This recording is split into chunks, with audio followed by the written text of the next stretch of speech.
Cybertruck driving through the Minnesota blizzard is a must-watch.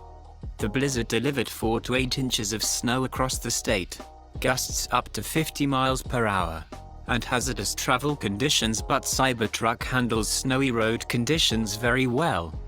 Video reveal effective handling via all-wheel drive and autopilot on slick roads at 42 degrees Fahrenheit, with intense snowfall reducing visibility to under 100 feet. Aligning with Cybertruck's 35-inch tires optimized for winter traction.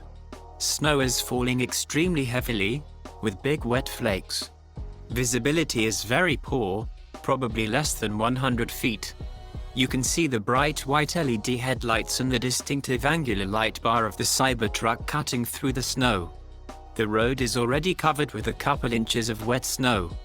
It is so impressive that the Cybertruck handles deep snow and zero visibility conditions using only cameras.